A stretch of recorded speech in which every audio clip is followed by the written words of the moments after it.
И вроде бы все в пользу Влада. С его-то возможностями догнать свободно падающее тело проще простого. Но куда там? Ну а пока мы наблюдали за этой эпичной сценой, турбореактивные гопники снесли сына Дракулита с башни вниз, вывели из монастыря, спустили с горы и приторочили его к седлу. Я прям не знаю, или это самое медленное падение в истории кинематографа, или самые быстрые турки во вселенной.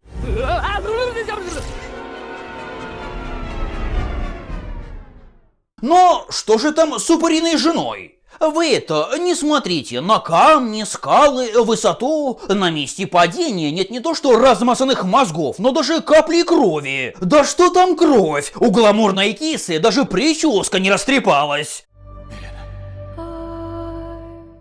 Ба, да она еще и живая. Вот это да!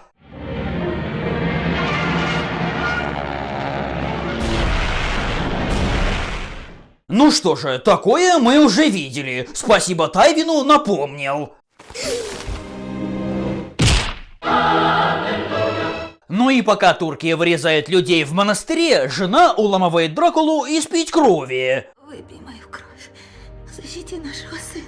Любящая супруга, что и говорить. Может, пусть он сам решает, как сына спасать. Так или иначе, Дракула козлится окончательно, надевает свои прежние гламурные доспехи и начинает штамповать армию упырей. Забудьте, что совсем недавно турки убивали всех направо и налево. Выжила целая толпа трансильванцев. Это князь. Он приближается. Cigarette? Yes, I know. Ну и пока упыри мочат гопников, Дракула идет спасать сына. Но его уже ждет Мехмед с серебряным ведьмачьим мечом. Да-да, несмотря на то, что снаружи бушует буря, в палатке светит яркий свет. Видимо, из Стамбула 15 века подогнали электрогенератор и пару светильных установок. Фантазия! Кстати, вы не забыли еще, что наш герой в 100 раз сильнее обычного человека? Думаете, сейчас он султана за полсекунды размажет? Хрен!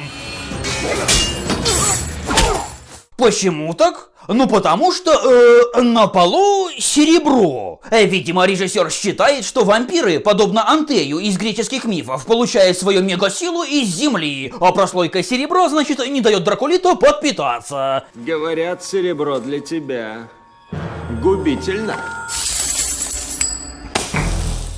Кто вообще сказал, что серебро для упырей опасно? Короче, Влад отхватывает люлей. Еще секунда, и Мехмед вобьет осиновый кол ему прям в доспехи. Ужас, какая смертельная опасность угрожает Дракуле. Но тот будто из последних сил подрывается, превращается в стаю летучих мышей прямо на горе серебра и вбивает кол в султана. Само собой, через доспехи. Он же крут, вы не забыли еще? А вон как эпично по серебру ковылял. Так или иначе, Дракула выводит сына наружу, а там в живых ни одного гопника, а упыри все еще голодные. Ну и теперь, значит, у них в планах закусить сыном своего повелителя. Кто из вас ругал сверхъестественное? А там быть такого не может, чтобы кто-то на альфа-вампира залупался. К счастью, тут очень кстати появляется давешний монах. Интересно, как этот идейный в живых остался, за сколько от турок откупился, куда от упырей спрятался. Как бы то ни было, Дракулита отдает ему сына, а сам... Я тучи разгоню руками. Упыри дохнут как тараканы от дихлофоса, причем кусками отлетает не только кожа, но и одежда с доспехами. Дальше сына коронуют, а Влада оживляет самый преданный фанат. Заканчивается же все в будущем, где Чарльз Дэнс рекламирует очередной сезон «Игры престолов». Да начнется игра.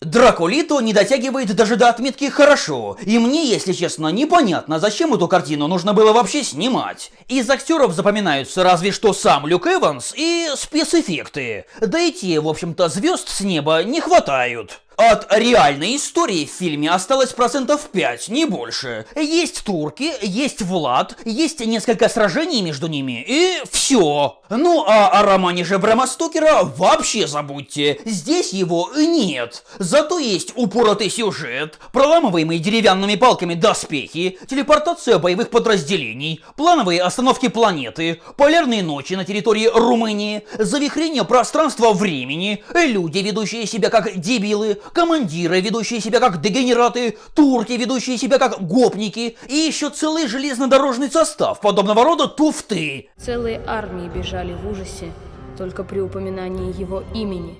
Это все на сегодня. С вами был Красный Циник. Смотрите хорошие фильмы, читайте хорошие книги.